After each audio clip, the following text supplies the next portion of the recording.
हो गया। तो देखो यहाँ पर, अच्छा आप देखो वो पुरानी बातें सब तैयार होनी चाहिए, है ना। कॉलिगेटिव प्रॉपर्टी किससे बना करता था। अब देखो जैसे जैसे डेरिवेशन करते जा रहे हैं वैसे वैसे पता होता जाता है। कॉलिगेटिव प्रॉपर्टी क्या होता था, नॉन वोलेटाइल और वोलेटाइल की मिक्सिंग का।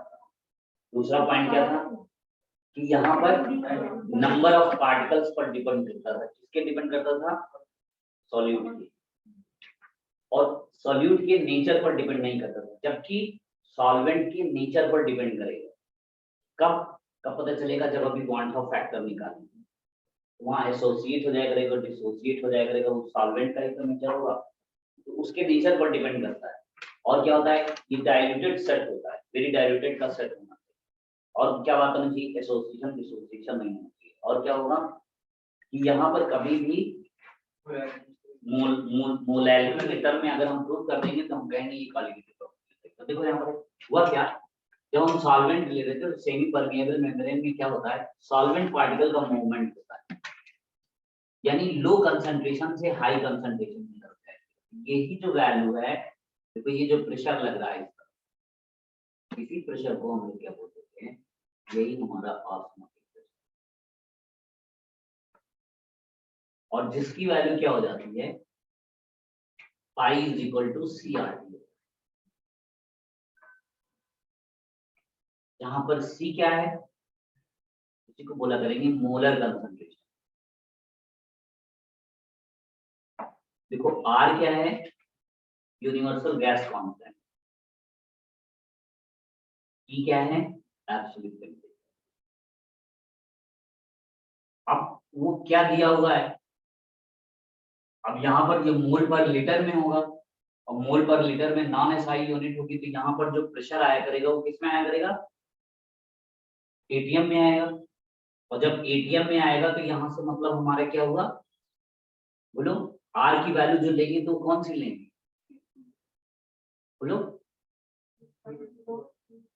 ये लेंगे एटीएम लीटर वाली। जो नॉन एसआई थी, नॉन एसआई रख रहे तो एटीएम की वैल्यू दे रहा है। तो कहा इसमें अगर हम ये देखो ये सेट लेते हैं, यानी सेमी परमिएबल मेम्ब्रेन, पिछली बार हम लोगों ने देखा था कि मछली दो तरह की, एक फ्रेश वाटर में रहेगी और एक देखो समुद्र वाली सॉल्टी वाटर में।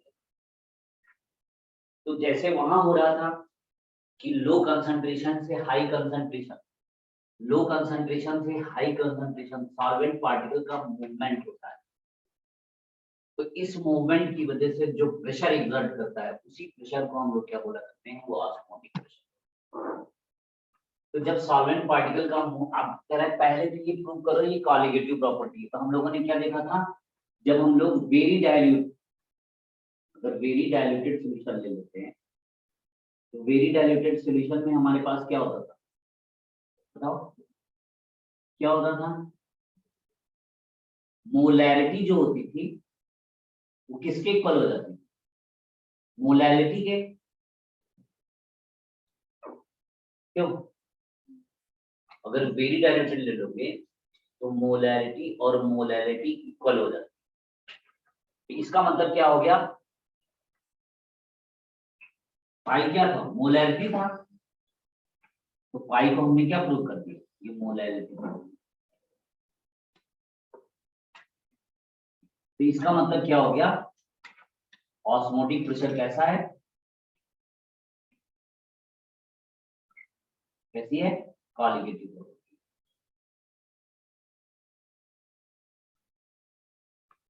पहली बात। दूसरा देखो, अब हम ऑस्मोटिक प्रेशर को निकालना चाहते हैं। एक हमारे पास जो हम लोग अभी तक निकालते थे तो वो क्या होता था, हाइड्रोलिक प्रेशर होता था। जैसे अगर हम कोई ऐसा सोल्यूशन ले लें और कोई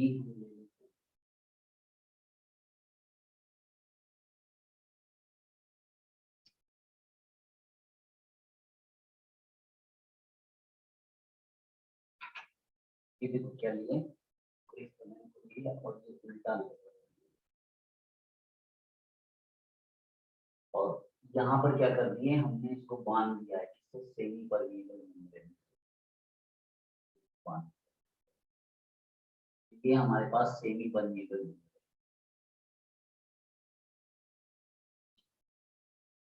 तो एक होती है कि हम लोग स्किन को लेते हैं नेचुरल में और एक आइडियल उसको बनाया करते हैं। एक तरीका ये हो सकता है कि हम लोग क्या ले लें, कॉपर फेरोसाइनाइड होता है, तो वो भी आइडियल जैसा ही बिहेव करता है, तो उसको भी हम लोग ले सकते हैं।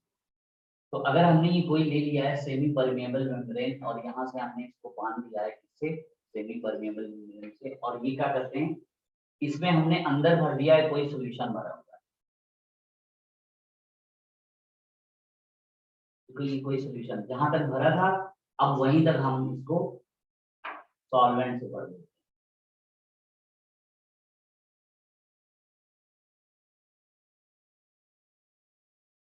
सॉल्वेंट भर, इसमें ये कौन है, ये सॉल्वेंट, और ये क्या है, ये कोई भी सोल्यूशन। तो दोनों का लेवल सेम, जहां तक गया था सोल्यूशन, जहां तक भरा था वहीं तक हमने इसमें सॉल्वेंट को भी भर दिया। सॉल्वेंट का मतलब लो कंसंट्रेशन, इसका मतलब हाई कंसंट्रेशन। तो अब किधर से जाएगा, लो कंसंट्रेशन से हाई कंसंट्रेशन के लिए, और जब हाई कंसंट्रेशन के लिए होगा तो क्या होगा, देखो सजा रहा हूँ,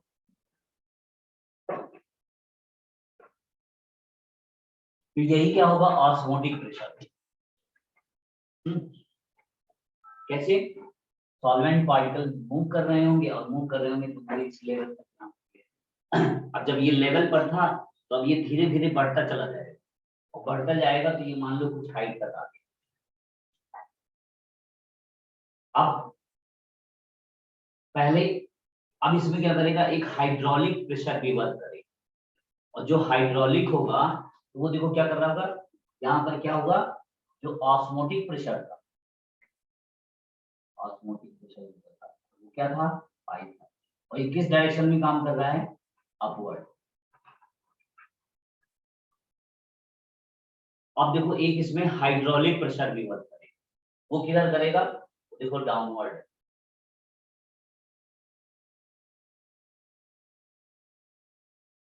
और ये क्या है, पी वैल्यू, देखो हाइड्रोलिक, ये पी है, इस पर पी प्रेशर लगेगा, जैसे तुम लोग करा करते थे 9th-10th में बनाते थे ना, तो ये पी की वैल्यू क्या हो जाती थी, रो जी एच होती, तो इसी को हम लोग बोल रहे हैं, ये कौन है, हाइड्रोलिक प्रेशर।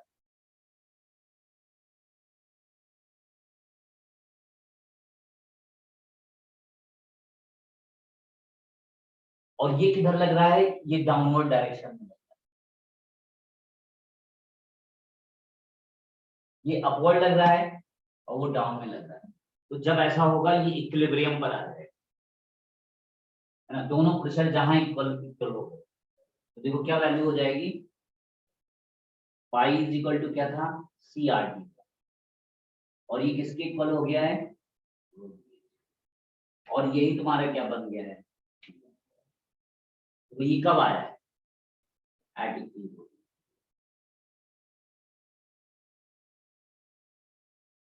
यानी पाई। अब देखो दोनों में अंतर क्या है, अब जब यहाँ पर हम लोग करेंगे तो यहाँ पर न्यूमेरिकल करने में हमें दिक्कत आएगी। ये देखो क्या दे रहा है, ये देखो यहाँ से आया करेगा तो ये एटीएम में प्रेशर आएगा, और जो यहाँ आया करेगा वो किसमें आएगा, पास्कल में या न्यूटन पर मीटर। तो अब दोनों का कन्वर्जन करना हो, तो एक तो ये पता होना चाहिए,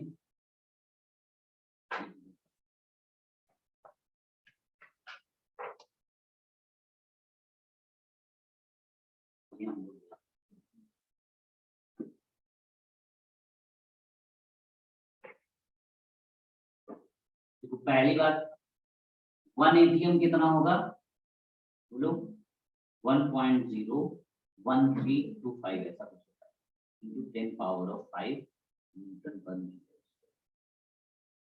न्यूटन पर मीटर स्क्वायर को ही हम पास्कल में करते हैं। दूसरा देखो मिलेगा, तो वहां से वैल्यू आए, इसी को भी कन्वर्जन कर सकते हैं, एक ये मिलेगा। ठीक, दूसरा क्या होगा, मोलैरिटी वाला। मोलैरिटी कैसी है, मोल पर लीटर है, बोलो मोल पर लीटर लिया, तो मोल पर लीटर वैल्यू इसको हम किसमें कन्वर्ट करेंगे, बोलो मोल पर मीटर क्यूब। ये कितनी वैल्यू हो जाएगी, बोलो, एक कन्वर्जन ये है। और क्या होगा, यहाँ पर डेंसिटी दी गई, तो डेंसिटी को भी हम लोग क्या करा करेंगे, ये कभी देगा ग्राम पर सीसी में, कभी देगा केजी पर सीसी में देगा, तो इन दोनों का भी कन्वर्जन करना। ये वैल्यू कितनी हो जाएगी,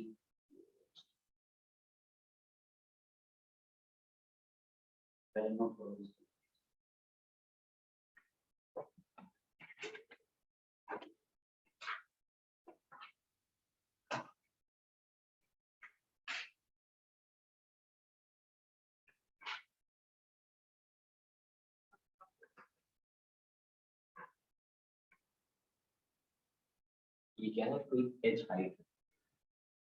स्टार्टिंग में क्या हुआ, देखो हाइट कम थी, हाइड्रोलिक ऑस्मोटिक प्रेशर देखो कम लग रहा है, और जैसे जैसे बढ़ता जा रहा है और आके बैलेंस हो गया, एक जगह रुक जाए, अब दोनों में इक्विलिब्रियम आ चुका है। तो जब दोनों में इक्विलिब्रियम आ चुका है तो ये वैल्यू हो गई, और इक्विलिब्रियम कब आया है, जब हाइट एच पहुंच।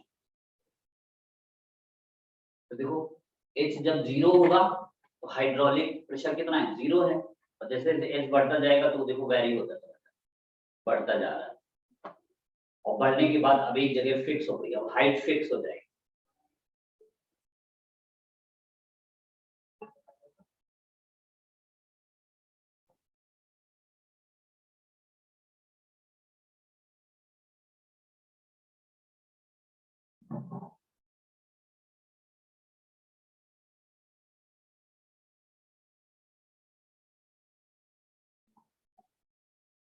तो अच्छा अब हो गया, लिखिए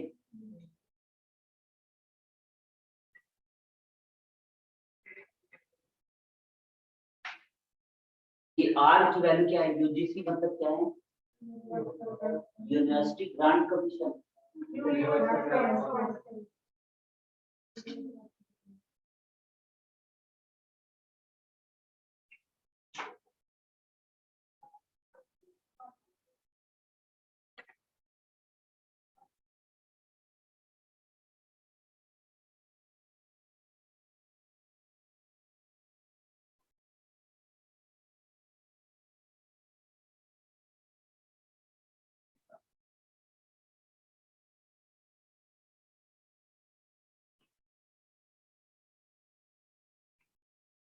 तो अब बताओ अच्छा, अब डिफाइन करो, क्या डिफाइन ऑस्मोटिक प्रेशर क्या होता है, कैसे बताएं।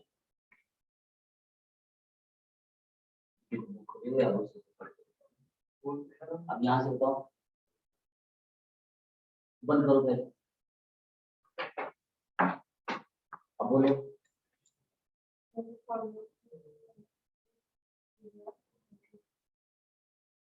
बोलो ये लिख के बोलो,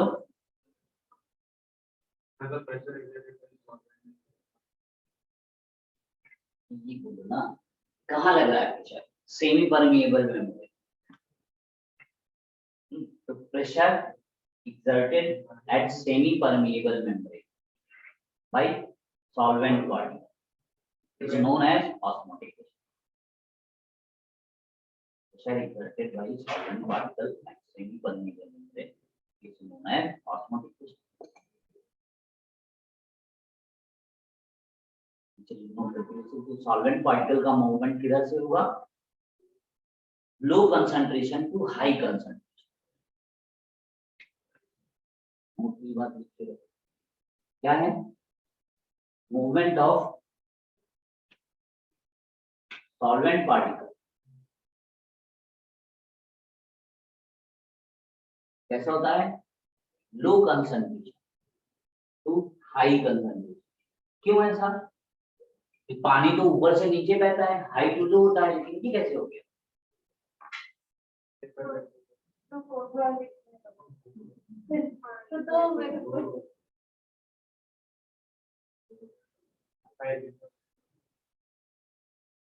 हम लोग यहाँ सब बात करेंगे पेपर।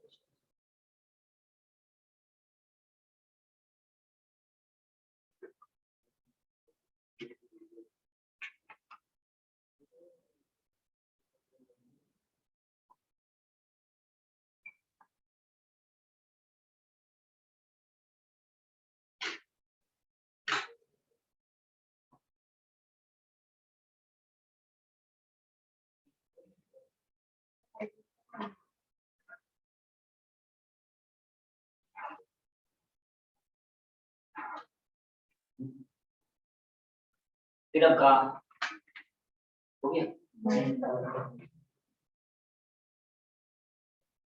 जल्दी कर देते हैं। कोई नहीं लिखता है, जब हम बोला करें बिल्कुल नहीं लिखता, पहले समझा करो क्या बोल रहे हैं और फिर लिखने को बगैर देखे हुए लिखने की कोशिश करो, वो वहीं से तैयार हो जाएगा।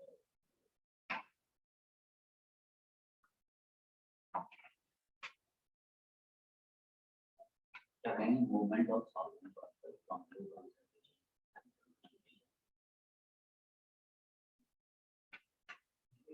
pressure exerted at single by element in each movement osmotic।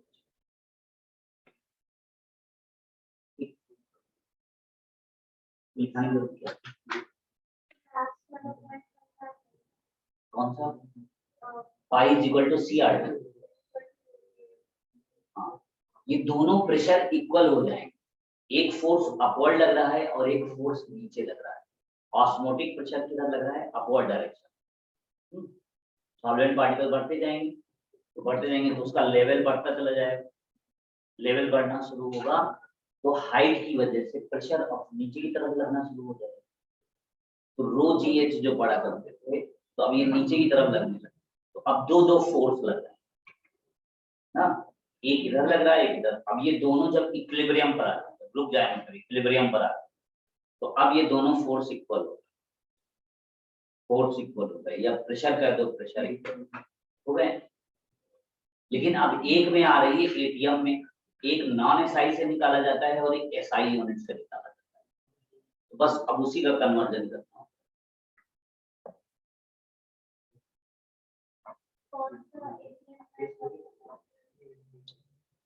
Pi is equal to C R T, mole क्या होती है? मोल पर लीटर में होती है, क्या है? Non SI.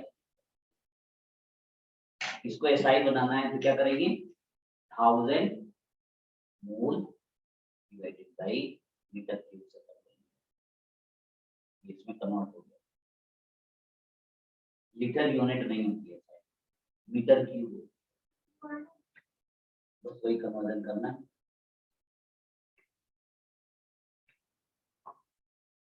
हो गया।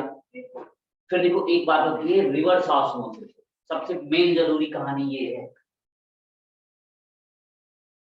और वही बात फिर चल रही है। कौन सी? वोलेटाइल नॉन वोलेटाइल की मिक्सिंग है। कॉलिगेटिव बनेगा ही नहीं, कॉलिगेटिव तभी बनेगा जब वोलेटाइल और नॉन वोलेटाइल की मिक्सिंग हो। और देखो इसकी कितनी बड़ी जरूरत हो गई, डाइल्यूटेड का ही केस लेगा तभी मोलैरिटी और मोलैरिटी में होगा, तो तभी हमने इसकी मोलैरिटी को, जो मोलैरिटी यूनिट थी, मोलैरिटी में कन्वर्ट कर दिया। तो अभी यहाँ से प्रूव हो गया ये क्या हो गया है, ये कैसी है? Colligative property.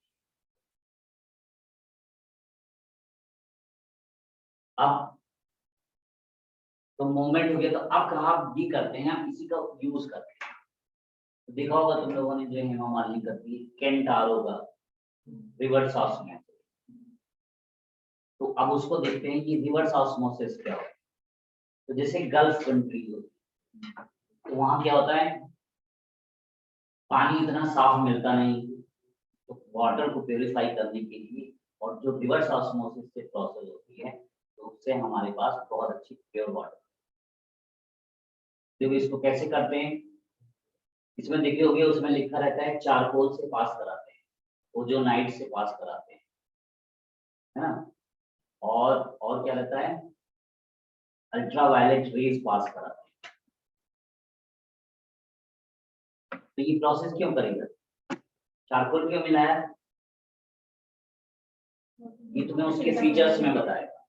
तो क्या क्या करता है, एक चारकोल मिलाएगा, एक कहेगा अल्ट्रावायलेट, और एक ओजोनाइड करा देता है, फिर इसके बाद वाटर, प्योर वाटर आ जाता है। तो यहाँ पर क्या क्या काम होगा, चारकोल का क्या काम होगा, चारकोल क्या करता है, जो उसमें बैड स्मेलिंग होती है, मान लो हम नाले का पानी है और उसको हम पीने की लायक बनाना चाहते हैं, तो हम चारकोल से पास कराएंगे तो क्या करेगा, उसकी जो बैड स्मेलिंग होगी वो सब खींच लेगा। अब उसमें कुछ बैक्टीरिया जर्म्स वगैरह होंगे, तो उसको क्या करेंगे, हम अल्ट्रावायलेट से पास कराएंगे, वो मर गए। फिर हमने क्या किया, उनकी डेड बॉडी अभी तैर रही होगी उसमें, तो उसको हटाने के लिए हम लोग क्या कर दिए, ओजोनाइड से पास करा दिए, तो वो ऑक्सीडाइज हो गए। ठीक, देखिए अब भी उसमें कुछ गड़बड़ी चीजें मिलेंगी, क्या होती है, मेटल्स पाई जाती है, वो कौन सी होती हैं, वो कौन सी पाई जाती है,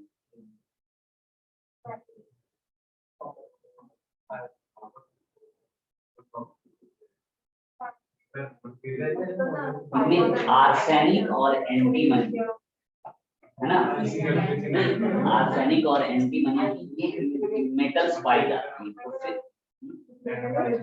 ये दोनों, हाँ, तो मेटल के फॉर्म में रहेंगे ना। मेटलाइट क्या होता है, मेटलाइट किसको बोला जाता है, जिसमें मेटल नॉन मेटल दोनों की प्रॉपर्टी, तो ये मेटल जैसे ही माना जाता है। ठीक है, तो ये जब होगा तो इनको भी हमें निकालना होगा, तो इनको भी निकालते हैं, तो वो ये इस प्रोसेस से सब पूरा निकलता है।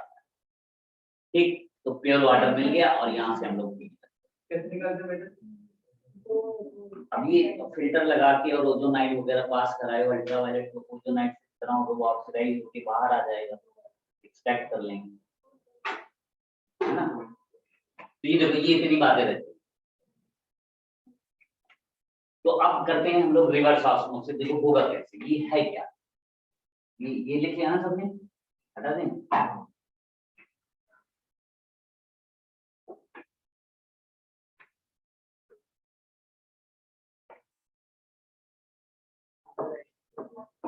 अब देखो एक होती है रिवर्स ऑस्मोसिस,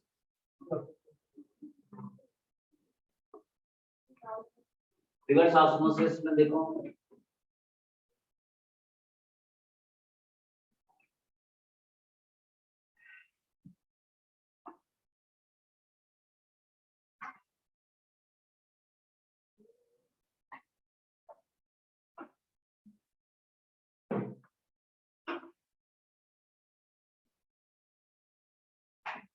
कि देखो कुछ ऐसा टाइप का बना दी, देखो तुम्हारा चेहरा बना रहे,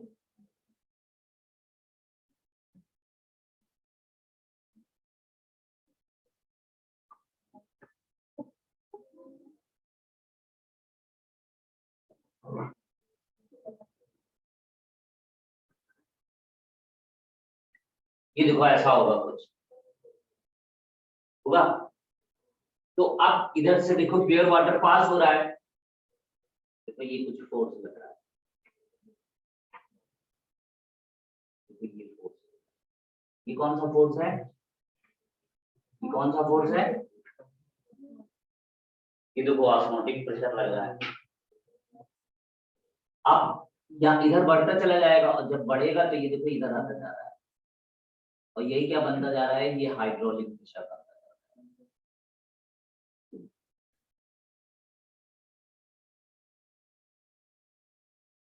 ये नाले का पानी बन गया हमारा। तो अब हमने किया क्या, देखो ये जो इतना बढ़ा हुआ था, इस यहाँ से हम लोग एक्सटर्नल फोर्स लगाते हैं, ये कौन सा है, हाइड्रोलिक वाला, तो देखो ये फोर्स हमने ज्यादा कर, पिस्टन से इसको खुद फोर्स किया, तो यहाँ होगा क्या, देखो इसका फोर्स ज्यादा लग रहा होगा, जब इसका फोर्स ज्यादा होगा तो जिसकी वजह से क्या होगा, अब ये इधर ना आके ये इधर की तरफ भागना शुरू, ठीक। तो इसको क्या बोला करते हैं, ऑस्मोसिस। जो रही थी उसको हमने रिवर्स कर दिया, लेकिन वो कब होगी, जब ये हाइड्रोलिक प्रेशर ज्यादा हो जाए, इससे ऑस्मोटिक, तो वही तुम्हारी क्या हो जाएगी, वो रिवर्स हो गई। ऑस्मोसिस को उसने उल्टा कर दिया, और यहाँ से हम लोग प्योर वाटर कलेक्ट करते रहेंगे। तो इसी को बोला करते हैं, ये क्या होता है,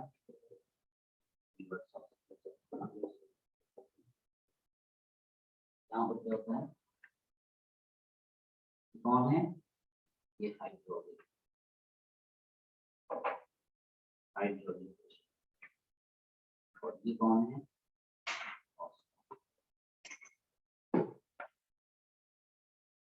फिर एक यहीं पर मिलता है आइसोटोन्स। अब देखो आइसोटोन हो जाता है तो उसमें पता नहीं क्या क्या हो जाता है, क्या हो जाता है, ये हो जाता है, तो ये ऐसे ऐसी कहानी लिखी थी, खुद ही ताजुब लगता है। वो इधर पड़े आपको, अरे तो उसमें नहीं लिख रहा था, उसमें पता नहीं क्या क्या लिखा, बड़ा है पर तो फिर वो भी बोला था, अब जो आया लिखो, नहीं आता, अब लिखा है तो फिर भी कुछ लॉजिक होना चाहिए, नहीं लिखा है खाली थोड़ा। हाँ, कई लोगों ने बड़े अच्छे अच्छी बातें लिखी, तो वो सोल्यूशन में देखो, अच्छा बता देते हैं। चलिए फिर का एक टर्म आता है आइसोटोन्स, अरे आई क्या बोले, आइसोटोनिक सोल्यूशन, एक होता है आइसोटोन्स भी होना, आइसोटोनिक सोल्यूशन। तो आइसोटोनिक सोल्यूशन का मतलब क्या होगा, जब मोलर कंसंट्रेशन, यानी आइसोटोन्स का मतलब हो जाए, जैसे बोले आइसो मीन सेम, और क्या हो जाए osmotic pressure, same osmotic pressure, same osmotic, और ऑस्मोटिक प्रेशर कब सेम होगा, Y1 Y2 कब सेम होगा, means C1 RT is equal to C2 RT होगा, तो इसका मतलब C1 is equal to C2 होगा, तो इसका मतलब क्या होगा, मोलर कंसंट्रेशन सेम रहेगा, मोलर कंसंट्रेशन अगर सेम हो जाए तो इसी को क्या बोला करेंगे, वो आइसोटोनिक सोल्यूशन है ना। तो मोलर कंसंट्रेशन सेम होगी तो डायरेक्ट कह दोगे कि क्या हो जाएंगे, ऑस्मोटिक प्रेशर भी सेम हो, तो ये होता था ये आइसोटोन्स, आइसोटोनिक सोल्यूशन। आइसोटोन्स अलग होता है, आइसोटोनिक होता है, आइसो देखो कितने टर्म आते हैं, बड़े पढ़ा है कि नहीं, आइसो तो isotones, isobar, isomer, iso mass, isoelectronic, iso isotropic, iso isostructural, और आइसो कौन कौन, isotope, iso mass, isoelectronic, isotropic, isostructural, और एक हो गया आइसोटॉनिक। जो इतने लोग होते हैं आइसो, बताओ आइसोटोप्स कब होता है,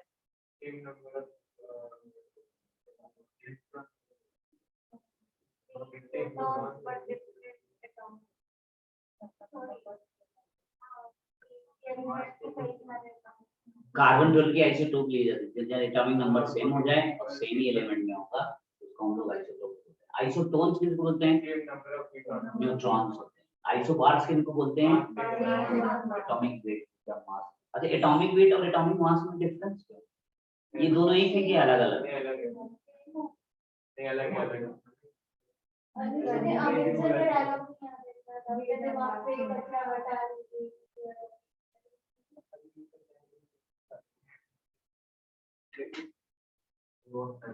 एटॉमिक वेट और एटॉमिक मास, ये दोनों एक है कि अलग अलग? अलग अलग।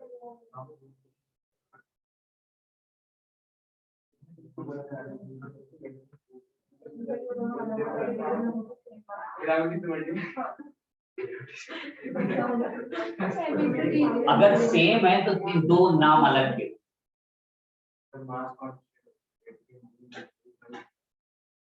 नहीं, वो वही बोला, केमिस्ट्री में जब हम मास बोले या वेट बोले मतलब एक ही बात है। हम यहाँ वेलोसिटी बोले, स्पीड बोले, अलग अलग नहीं। लेकिन जब फिजिक्स वाले बोलेंगे तो अलग है, केमिस्ट्री वाले बोलेंगे मतलब एक ही चीज।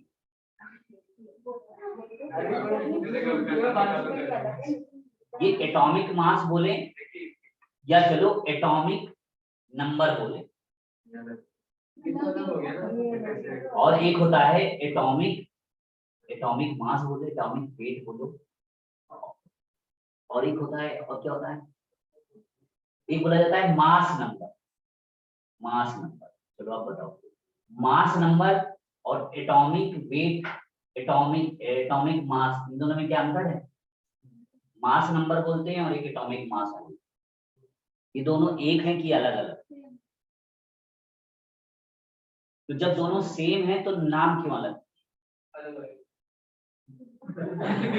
चलो अच्छा, सोचना इस बात। नहीं सर बता दो ना, ऐसे क्या बोलता हो गया तो खत्म। तो मास नंबर किसको बोला जाते हैं? मास नंबर जब बोलते हैं जब फ्रैक्शन में नहीं होता है, पॉइंट में, जैसे जितने भी इनर्ट गैसेस होती हैं उनको हम लोग मास नंबर, और जिनमें जो होते हैं जैसे क्लोरीन है 35.5, तो जहाँ फ्रैक्शन में आ जाता है तो उसको ये बोलते हैं। तो इसीलिए दोनों नाम अलग अलग है, मतलब दोनों का एक ही, उसका जो होगा वो नेचुरल नंबर में एग्जिस्ट करेगा और इसका जो होगा फ्रैक्शन में। और एटॉमिक वेट और एटॉमिक मास का और एटॉमिक वेट, एक एटॉमिक वेट और एटॉमिक मास, अब वही है, मास नंबर से कर देते, ये वेट है, जी से मल्टीपल हो जाता है, तो बात तो वही रहेगी।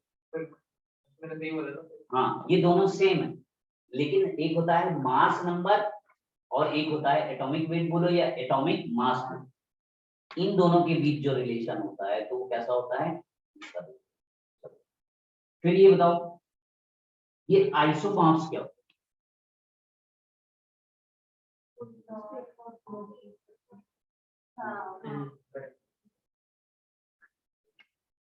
सेम स्ट्रक्चर मतलब, तो आइसो स्ट्रक्चरल कौन होंगे?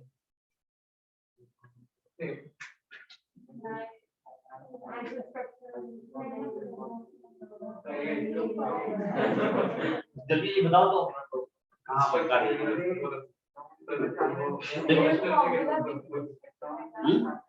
क्या? हाँ बोलो, दिमाग जल्दी चलाओ।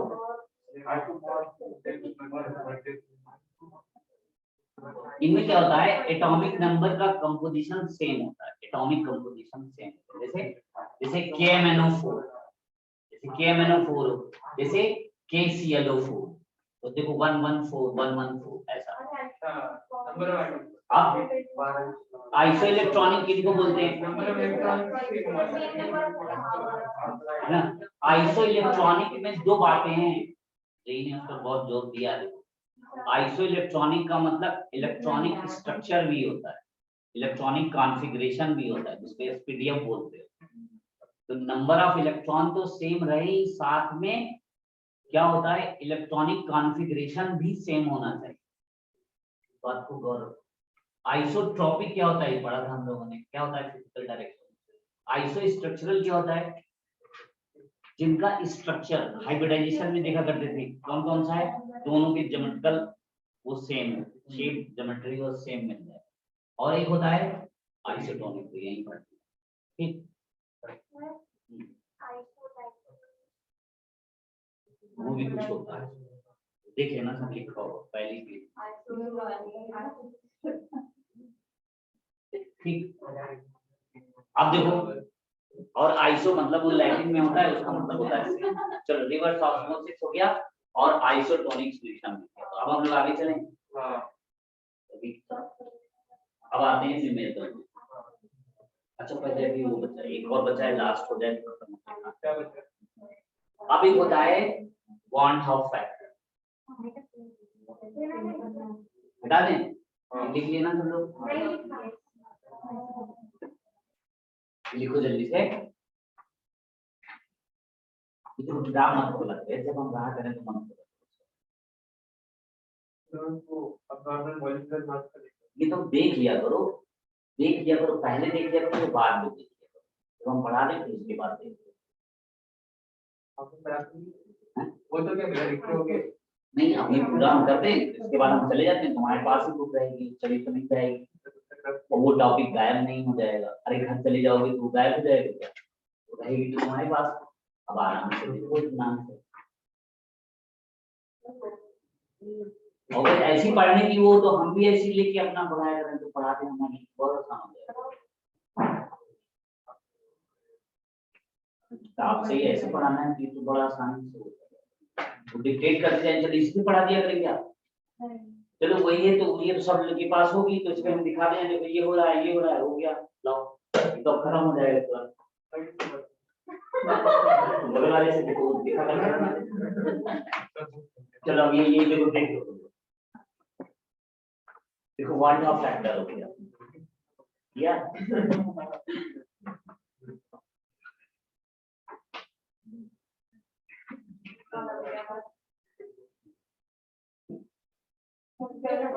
देखो पेज नंबर में देख लो 35 में देखो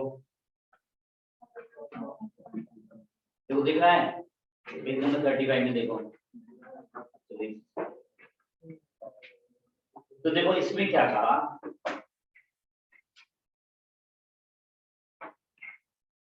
देखो यार मोलर मास एबनॉर्मल हो जाएगा। क्यों एबनॉर्मल हो जाएगा, NaCl को अगर मिलाया, पहले एक था नंबर, कॉलिगेटिव प्रॉपर्टी कहता था नंबर पर डिपेंड करता था, Na और Cl में टूट गया, का यहाँ दो है। कैल्शियम क्लोराइड लिया तो कैल्शियम और क्लोराइड के दो बचे नहीं, मतलब 3 बन गए नहीं, ये 3 हो गए। कहा K4FeCN6 लेते हो तो इसमें कितने लोग हो गए,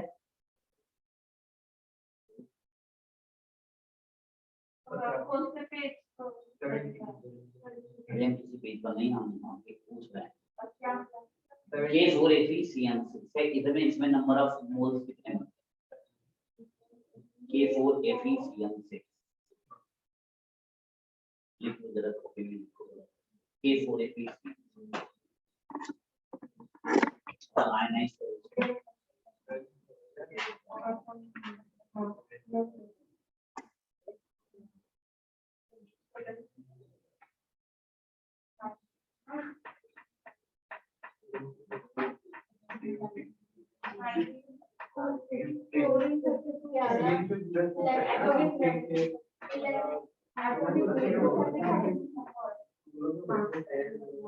बोलो कितना आया,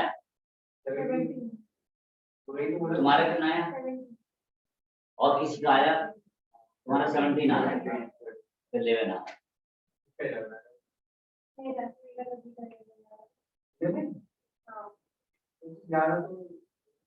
K4FeCN6 कैसे लिखा जाता है,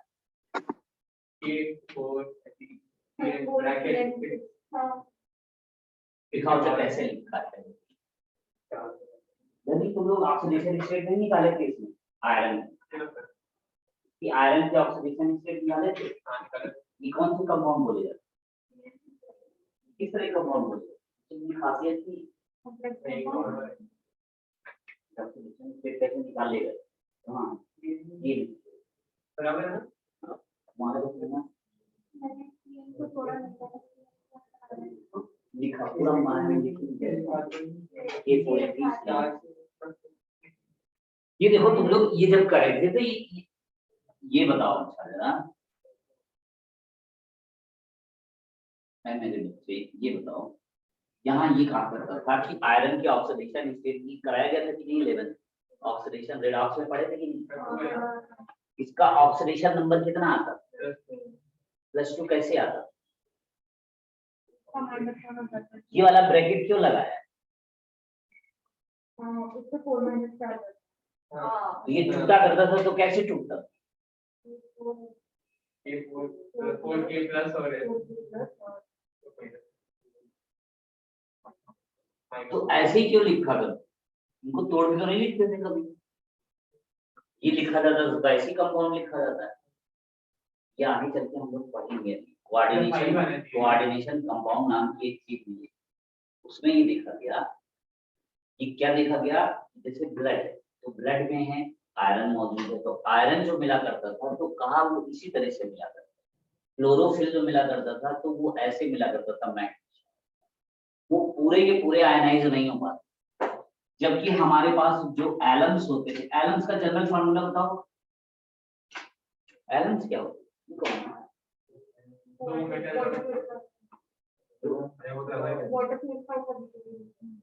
हाँ, तो उसका मॉलिक्यूलर फार्मूला क्या होता है? दो मेटल रेड्रोक्साइड का मोहर साल्ट पढ़ा, मोहर साल्ट नाम की कोई चीज थी? अच्छा देखो क्या होता है, ये देखो ऐसे हमेशा दिमाग में बैठा रहे, ये पूछा जाता है कि इनमें से बताओ कौन सा आयरन है। ये देखो M1 स्टेट का होता है सल्फेट और M3 स्टेट का सल्फेट होता है और डाट 24H2 होता है। ऐसा अगर सेट यहाँ पर M1 क्या हो जाता है, देखो पहले 1 आयन का हो, सोडियम हो, पोटेशियम हो, अमोनियम हो। ये देखो M3 का हो जाता है, ये क्या है, Fe+3 हो, Al+3 हो, Cr+3 हो, इस तरह के सेट होता है। अब देखो बनाते जाओ, जीरो बनते चले जाएंगे। मान लो यहाँ पर ले लिए Na2SO4 डॉट, यहाँ पर ले लो Al2SO4 का होल साइज डॉट 24H2, ये देखो एक एल्यूमिनियम बन गया, है ना। तो ऐसे ऐसे करके बनाते चले जाते हैं। तो ये जनरल फार्मूला होता है किसका, एलम्स का। तो जब इनको हम लोग कर रहे थे आयनाइज, तो ये सब लोग टूट टूट के अपनी टेस्टिंग दे रहे थे। यहाँ पर सोडियम भी अपना टेस्ट दे रहा था, सल्फेट भी दे रहा था, एल्यूमिनियम भी दे रहा था। लेकिन जब इनको तोड़ रहे थे तो यहाँ पर केवल पोटेशियम का मिल रहा था और इस कॉम्प्लेक्स एक साथ का, ना आयरन दे रहा था ना साइनाइड दे रहा था। इसका मतलब क्या हुआ, यानी कभी भी होगा तो दो साल्ट अगर इकट्ठा हो जाते हैं तो इसको दो साल्ट जैसा नहीं बना सकते, यानी ये अलग अलग नहीं टूट सकते। ये टूटेगा तो ये इसी को बोला करते हैं कि कॉम्प्लेक्स पार्ट होता है, इसी को हम लोग आगे चल के पढ़ेंगे कोऑर्डिनेशन कंपाउंड या कॉम्प्लेक्स कंपाउंड के नाम से। ये पूरा एक चैप्टर कहानी है, तो जो केमिकल बॉन्डिंग में पढ़े हो फिर यहाँ पर पूरा देखना होगा। तो अब देखो, तो इसके आयंस कितने हो गए, यहाँ पर 5 होता है, K3FeCN6 ये बनाए नहीं थे लोग, अजीबोगरीब करते थे। ये देखो सिल्वर का ये था टॉलेंस रिएजेंट, नाम कुछ सुना था, टॉलेंस रिएजेंट, फेलिंग सॉल्यूशन, ये कुछ होते थे, ये कोई थे, ये क्या होते थे।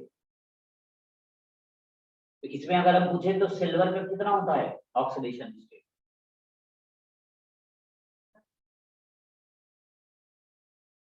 ये बोलो। अमोनिया क्या होगी, 0 होगी, तो ये जो चार्ज होगा इसका ये सिल्वर पर आ जाएगा, ठीक है। ऐसी कहा था, ये देखो इन सबको करा होगा ना ऑक्सीडेशन स्टेट में, 1000 बार पूछा है, जाके देख लेना। NiCO5 है तो निकिल का कितना ऑक्सीडेशन स्टेट है, FeCO5 है, बताओ इसमें आयरन का कितना ऑक्सीडेशन स्टेट, बोलो जल्दी जल्दी बोलते जाओ तो हम वो करें, पढ़ते हैं अपना काम करें, कहाँ फंसा दिए तुम लोग। ये देखो ऑक्सीडेशन रिडॉक्स वो सब बहुत तैयार होना चाहिए, बगैर उसकी कहानी नहीं चल सकती, ना इनऑर्गेनिक में चल सकते हो ना ऑर्गेनिक में चल सकते हो। अब बोलो जल्दी से, आयरन की ऑक्सीडेशन स्टेट कितनी, कार्बन मोनोऑक्साइड हो, NO हो, हमने कहीं बताया था कुछ, कहीं बताया था कि नॉन मेटल के ऑक्साइड क्या होते हैं, एसिडिक होते हैं, लेकिन किनको छोड़ के, किनको छोड़ के, जल्दी बोलो। हाँ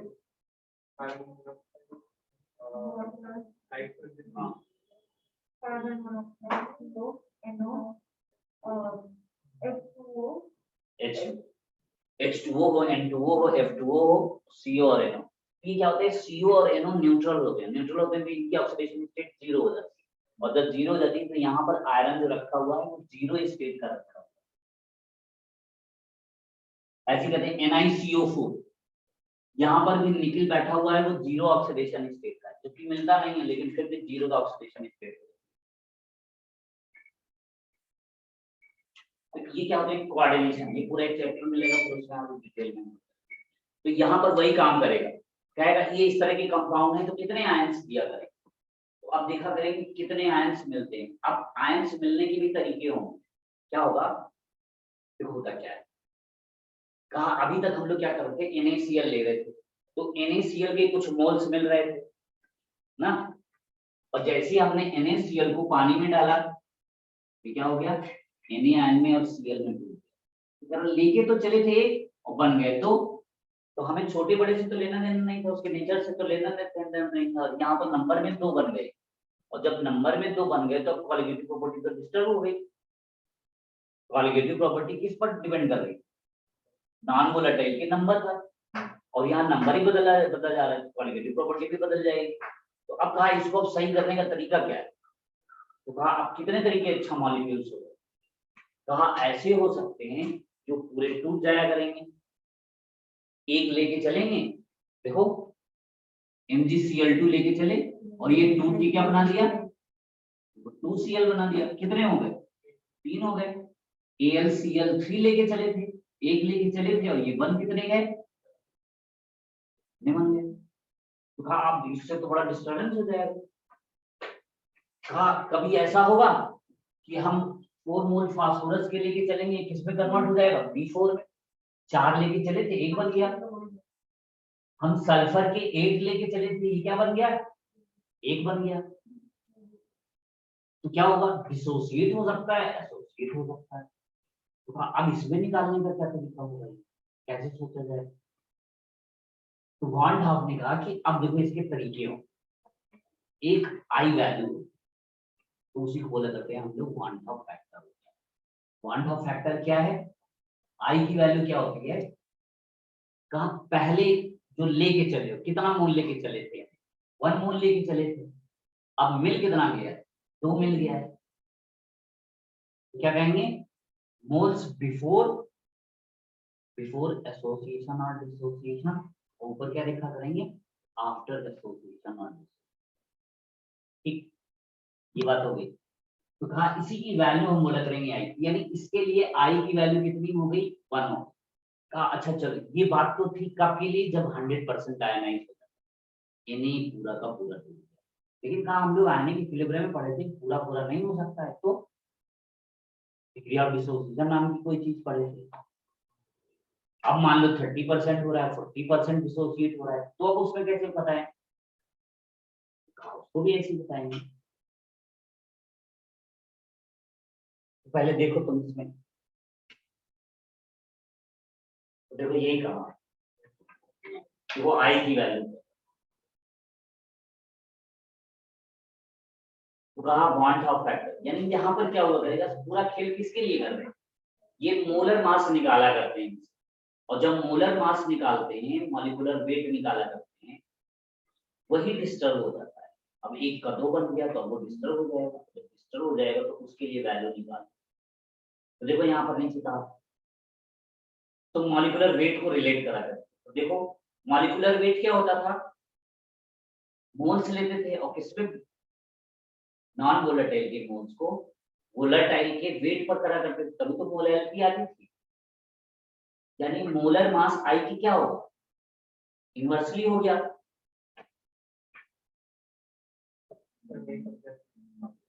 इनवर्सली प्रोपोर्शनल है कि नहीं, नॉन वोलेटाइल के मॉलिक्यूलर वेट के इनवर्सली हो गया आई की वैल्यू।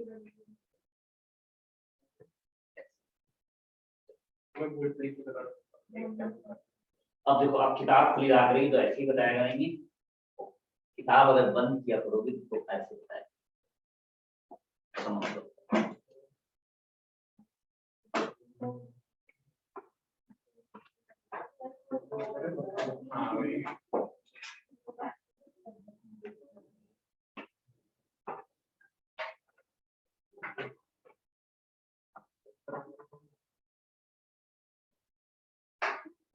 अब देखो होता क्या है,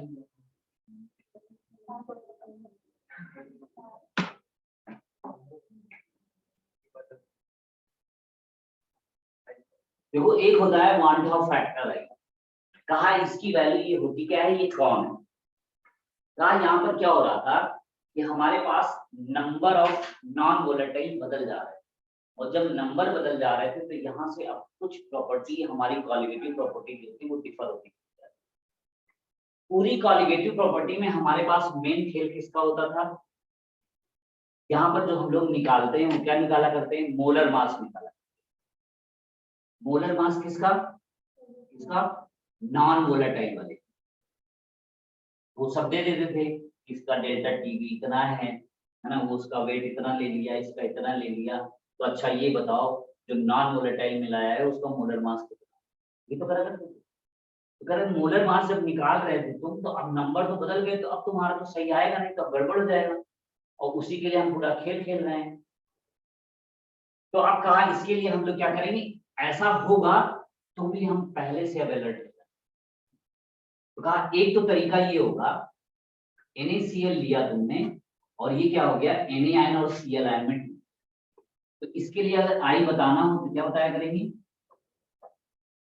कहेंगे कि जो मोल्स है बिफोर एसोसिएशन या डिसोसिएशन होता है, और यहाँ क्या करा करेंगे, आफ्टर मोल्स निकाल दिया करेंगे एसोसिएशन या डिसोसिएशन। ठीक है, ये I की वैल्यू इससे कि पहले निकाल दो मोल कितने हैं और बाद में फिर कितने आते हैं। तो पहले कितने लेके चले थे हम, तो बाद में कितने हो गए, अगर I की वैल्यू इसके लिए क्या हो गई, कहा अगर हम मान लो ये लिए होते तो इसकी कितनी हो गई, कितना लेके चले थे 1।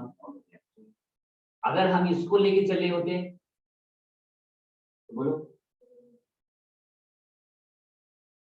तो यहाँ पर I की वैल्यू कितनी हो जाती, कितनी हो जाती, ये हो जाता है ऐसे। K4FeCN6 लेके चल रहे हो, K4Fe चल रहे हो, कुछ भी लेके चल रहे हो, इसमें कितने हो जाते हैं, ये 5 में हो जाता है। कहा ये तो बात कब थी, जब पूरा का पूरा आयनाइज हो रहा हो, 100% आयनाइज। कहा मान लो अगर ऐसा नहीं होता है, हम कहेंगे ये कितना होता है, मान लो डिग्री ऑफ डिसोसिएशन इसकी अल्फा है, तो आप कैसे निकालो, तो आप फिर भी वैसे ही करो, पहले कितना था, ये था, अब ये कुछ निकलेगा तो कितना निकलेगा, तो पहले कितने मोल्स है बोलो, तो बाद में कितने हो गए,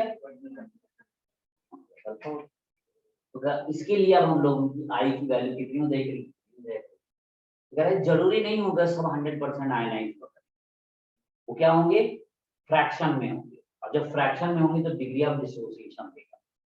तो अब जैसे हमने कहा कि NaCl है, ये 80% डिसोसिएट हो रहा है, तो इसकी आई की वैल्यू बताओ कितनी है, क्या हो जाएगा 1 प्लस अल्फा, और अल्फा की वैल्यू कितनी हो गई 0.8, तो की वैल्यू कितनी है 0.8 है, कितना हो गया 0.8। कहा अच्छा चलो 30% डिसोसिएट हो रहा है कौन, MgCl2, तो MgCl2 जब कर रहा है, MgCl2 कर रहा है 30% कर रहा है, तो पहले कितना था, इतना था, और फिर कितना हो गया, तो ये कितना होगा, तो अब ऐसे इसको निकाल दिए, होता जाएगा इनमें सब में, कोई दिक्कत नहीं है ना, अल्फा वाली बात आ गई।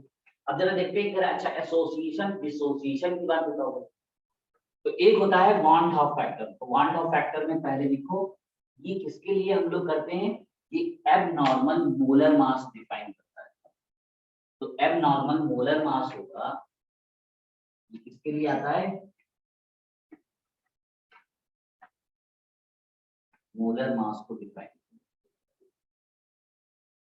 तो आई क्या होता है, ये यहां पर होते हैं मोल्स बिफोर एसोसिएशन, पूरा लिखना या और ये क्या होते हैं, ये मोल्स निकालते हैं आफ्टर एसोसिएशन।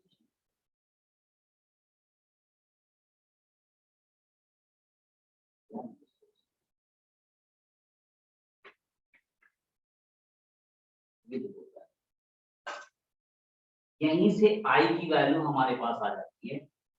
एक होता है ऑब्जर्व और थ्योरेटिकली निकालते हैं, ठीक है। क्या करा करेंगे, एक देखो कैलकुलेटेड हो, एक करा करेंगे कैलकुलेटेड कॉलिगेटिव प्रॉपर्टी,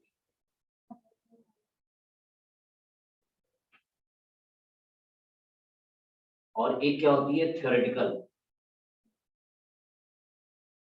कैलकुलेटेड होगी और या इसको कहते हो ऑब्जर्व करते हैं, ऑब्जर्व कॉलिगेटिव। कॉलिगेटिव प्रॉपर्टी का मतलब वही चारों लोग हैं, कौन कौन, relative lowering in vapour pressure, depression in freezing point, elevation in boiling point, osmotic, सब में हम ये चीज आएगा। तो कहा अभी ये भी काउंट करा करेंगे सब में। तो अब जब ये बात हो गई तो अब देखो देखते हैं दोनों केस को, देखो एक साथ। तो कहा अगर अभी तक तो पूरा 100% हो जाया करेगा तो हम तुरंत निकाल दिया करेंगे ना, पूरा का पूरा एनालाइज हो जाएगा तो हम वहां तुरंत निकाल देंगे आई का। अल्फा में भी दिया है तो भी हम निकाल दिया करेंगे, लेकिन अब कह रहा है अब देखो दो केस हम लेते हैं। एक क्या होता है, एक क्या होता है, एक होता है डिसोसिएशन हो रहा और एक क्या होगा एसोसिएशन होगा। तो दोनों केस को देखते हैं। तो इसमें कैसे कहा, तो वहां लिखिए इसको बता दूं। तो देखो इसमें जैसे डिसोसिएट हो रहा होगा, डिसोसिएट हो रहा होगा मतलब क्या है, देखो एन टाइप का कोई मॉलिक्यूल होगा ना, एन था और इसको हमने किसमें चेंज कर दिया है, एन, यानी एन में चला गया ना, टूट गया एन में।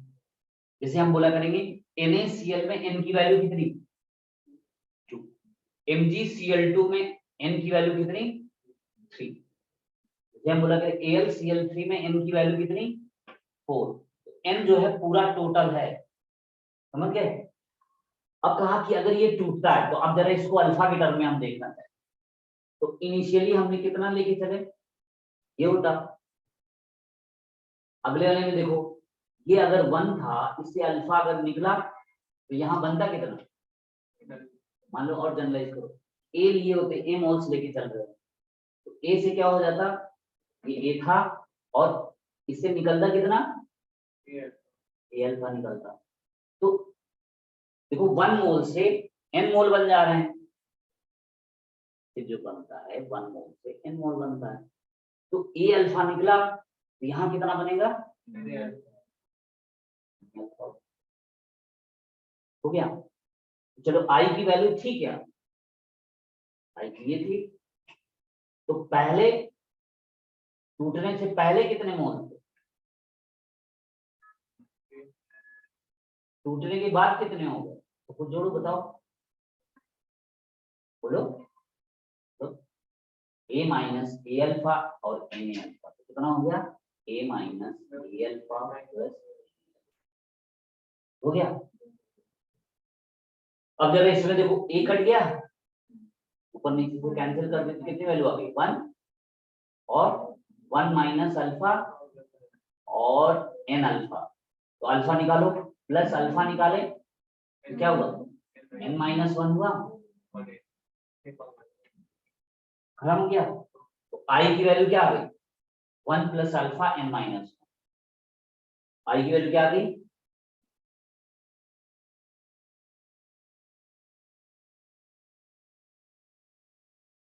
तो अच्छा अल्फा की वैल्यू क्या आ गई,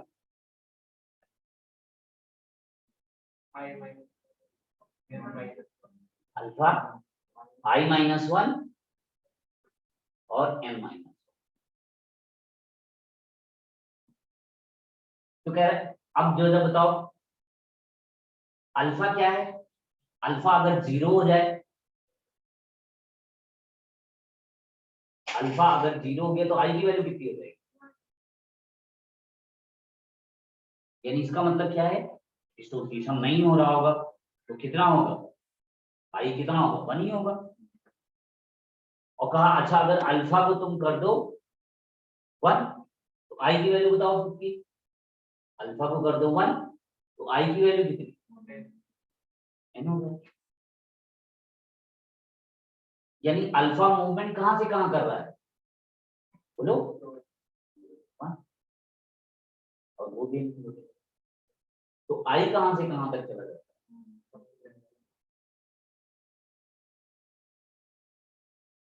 तो क्या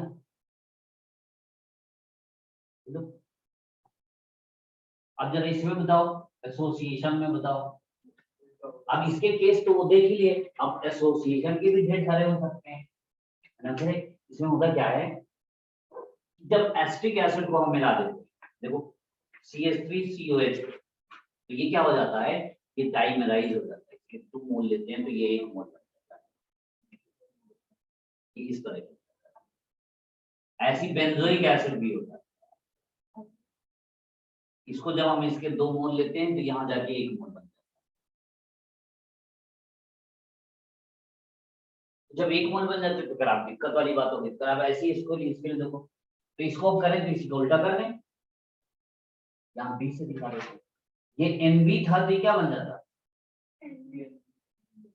ये हो जाता।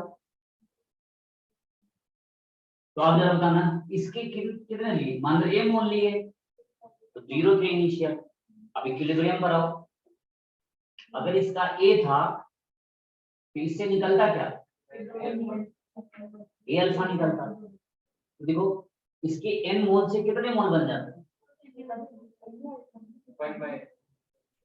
इसके N से 1 बनता है, तो 1 से कितना बनेगा 1/n, A अल्फा से कितना बनेगा A अल्फा, अगर इससे बनता तो ये क्या बनता A अल्फा। तो अब I की वैल्यू यहाँ भी रखो, बिफोर कितना है, आफ्टर कितना हो गया, A माइनस A अल्फा और प्लस A अल्फा, A हट गया, क्या वैल्यू आ गई बोलो 1 minus alpha plus alpha by, की वैल्यू कितना हो गया, आई बताओ, आई को अब अल्फा को बाहर निकालो, क्या बनता 1 प्लस अल्फा, और ये क्या होता 1/n माइनस 1, यही है। तो देखो ये तुम्हारे पास आई के टर्म का ये होगा, अब ये तैयार होना चाहिए, याद होना चाहिए। एसोसिएशन में क्या होता है 1 प्लस अल्फा और n माइनस 1 हो जाता है, जबकि इसमें क्या हो जाता है आई की value 1 plus alpha 1/n minus 1 हो जाता है, n क्या रहेगा पूरा जितना था 2 का, ठीक है। तो अब बताओ, तो आई की वैल्यू अगर हम ले लें कितना 0 ले लो, पहले अल्फा को लो, अल्फा अगर 0 है मतलब डिसोसिएशन नहीं हो रहा है, तो आई कितना हो जाता, अल्फा अगर 0 है आई 1 हो जाता, अल्फा अगर 1 ले लो, अल्फा अगर 1 ले लो तो कितना हो जाता 1/, तो अब इसको रिलेट कराओ, क्या होता अल्फा कहां से जा रहा है 0 से 1 जा रहा है, तो आई कहां से जा रहा है 1 से 1/, तो अब अल्फा के टर्म में लाओ इसको, तो ये देखो यही वाला फार्मूला दिया था, कह रहा था इसको प्रूव करो, देखो जो देखना जाके पेपर, कहा था कि इसको प्रूव करना है I-1 और n-1 अल्फा की वैल्यू इक्वल होता है, वो इसको ऐसे लिखा है। यहाँ देखो अल्फा बताओ, अल्फा कितना हो गया I-1 और 1/n,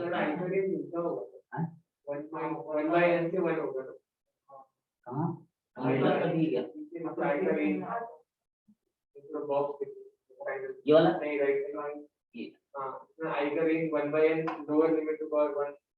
इसका I की वैल्यू कहाँ था 1/n, हाँ 1/n से जाएगा, ये 1/n से ये मैक्सिमम आ जाएगा, ठीक। अब इसको देखो, तो I कितना हो अल्फा की वैल्यू कितनी हो गई, ठीक। अब समझ गए, अब जब समझ गए तो यहाँ पर ये तुम्हें बताना है, देखो क्या कहा तो यानी अब जितनी भी कॉलिगेटिव प्रॉपर्टीज हो, जितनी चारों कॉलिगेटिव प्रॉपर्टी आप कैसे पढ़ा करेंगे? अब देखो उनको ऐसे किया करेंगे। पहली क्या थी? Relative lowering in vapour pressure.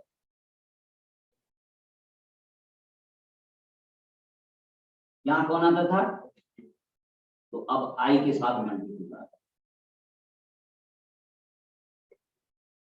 दूसरे देखो क्या पढ़ा थे? Delta TB. ये क्या होता था? KB into molar. देखो delta TF KF into molar. और देखो pi is equal to CR. सब में अब आई का अभी तुम्हारे पास। तो यानी जिसमें नहीं हो रहा, पार्टिकल कुछ नहीं मूव कर रहा है, तो आई की वैल्यू 1 लिया करोगे।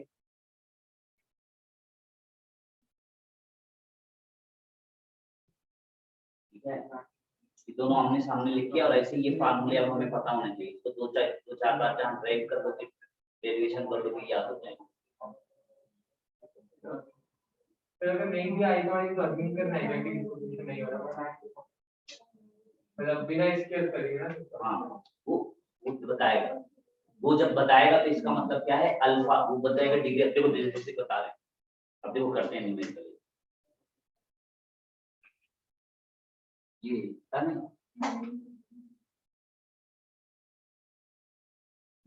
ये ऊपर वाला था नहीं, ये तो लिख लिया होगा।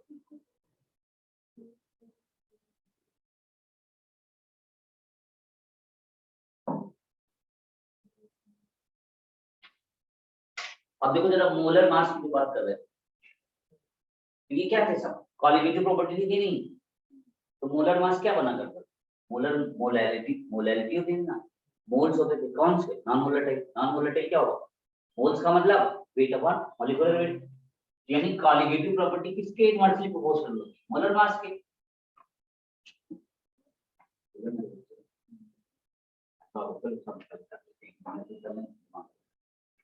तो देखो क्या, जैसे कहा हमने लिया था, अभी तुम्हें जानना होगा जितने भी ऑर्गेनिक वाले मिल जाए, ग्लूकोज हो, सुक्रोज हो, फ्रक्टोज हो, मैनोज हो, लैक्टोज हो, ये कभी हो, इनका आई फैक्टर हमेशा 1 मिला। ठीक, ये नहीं टूटा करे। उसमें जितने ऑर्गेनिक वाले होंगे वो टूटा नहीं करे। तो जैसे हम मान लो वहां लिए थे ग्लूकोज का, हम ले लेते हैं NaOH होता है, तो ये कर दें 4 gram of NaOH, 4 gram of NaOH mixed with 100 को कर दो और अच्छा 180 ग्राम ऑफ H2O ना। 4 ग्राम NaOH को हमने मिक्स कर दिया है 180 ग्राम ऑफ H2O। ठीक, अब कह रहा है और ये बता दिया है NaOH 80% डिसोसिएट।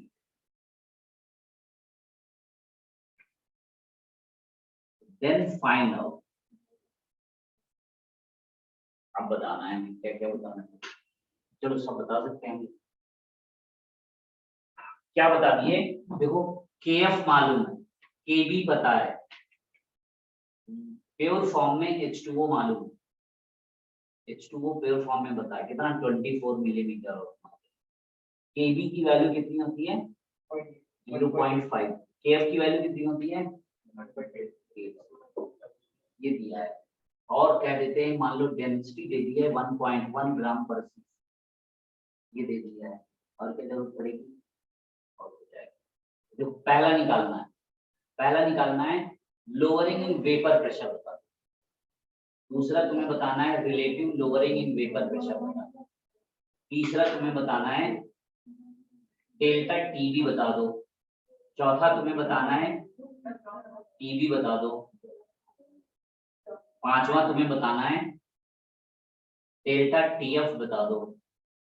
छठा तुम्हें बताना है टीएफ बता दो। सातवां तुम्हें बताना है मोलैरिटी बता दो। आठवां तुम्हें बताना है मोलैरिटी बता दो। और बताएं नौवां तुम्हें बताना है मोल फ्रैक्शन बता दो NaCl का।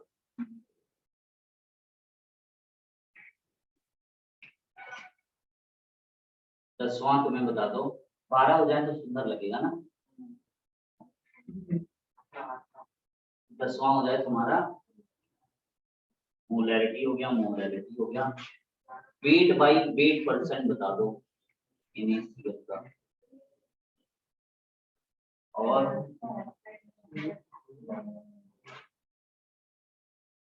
और कौन कौन सा था? क्लोरीन हो गया।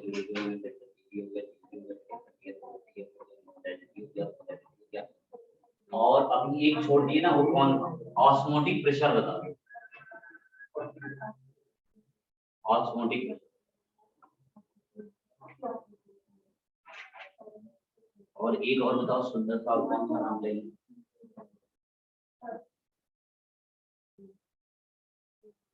ग्राम पर लीटर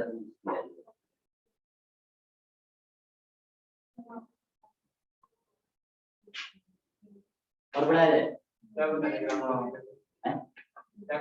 ग्राम पर लीटर में इसकी NaCl की वैल्यू बता दो। Na कौन लिया? NaOH जहाँ NaOH वो इसको कहा NaOH ना लेके NaCl ले लो ना। NaCl लेते तो कितना होगा? 23 और 35 को ऐड करो कितने ग्राम बना? 58.5 और 58.5 तो इसको दे दे तो ज्यादा अच्छा लगेगा। चलिए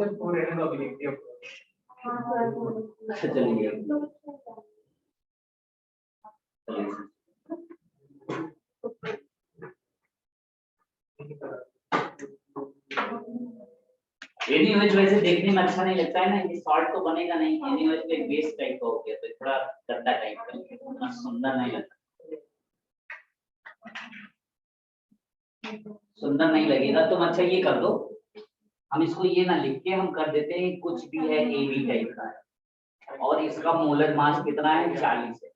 चलो अब आप हो गया कोई AB सॉल्ट ये लिख लो तो ज्यादा अच्छा लगेगा। कोई AB सॉल्ट है तो सब कुछ वही है और ये जो AB है डिसोसिएट होता है इसके हिसाब से। तो पहला काम करो तुम लोग, हमें बता दो अल्फा बता दो जल्दी से। 0.8 हो गया। अब ये जल्दी से बता दो कि ये हमने मिलाया तो क्या क्या हो गया? आई की वैल्यू 1 पॉइंट। देखो अब कुछ नहीं, ये देखो सबका आ गया ना 1.8। बोले इसमें कोई दिक्कत है? 1.8 आ गया है। तो अब ऐसा हम लोग पहले भी केस कर चुके, तो जब करोगे तो बस इसमें आई की वैल्यू भी रख दोगे। XP आ गया, आई की वैल्यू रखोगे तो अब ये तुम्हारा relative loading in vapour pressure पर। बात समझ में आई? तो कुछ भी बताना होगा तो अब आई को भी रखना होगा। आई की वैल्यू कितनी हो जाएगी? और हाँ ये बताओ डिसोसिएशन में आई की वैल्यू 1 से ज्यादा होगी कि कम होगी? बोलो डिसोसिएशन में आई की वैल्यू होगी कि ज्यादा होगी कि कम होगी? इसमें हमेशा ग्रेटर देन बनाया और इसमें जब होगा लेस देन बनाया।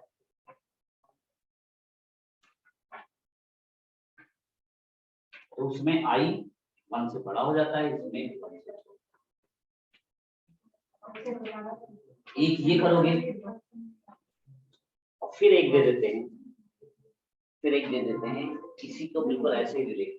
ये देखो डिसोसिएशन था और एक यही वाली प्रॉब्लम है, वो एसोसिएशन की भी बता दो। सब AB है ना? देखो अब अगर एसोसिएशन करा दें AB का है वही प्रॉब्लम है।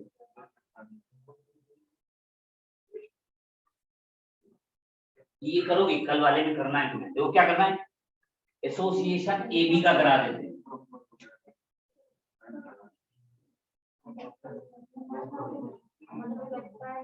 एसोसिएशन का परसेंट देखो इधर, एसोसिएट होने का परसेंट जो है कितना है? 25%।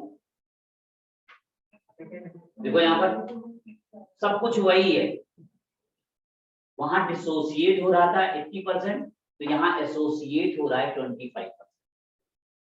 पूरी बात फिर से अब यही बता, एक ही हो गया, एक ही हो गया, दो प्रॉब्लम है, समझ में आई?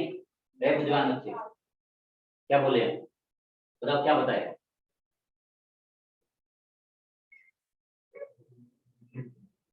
जल्दी बोलो।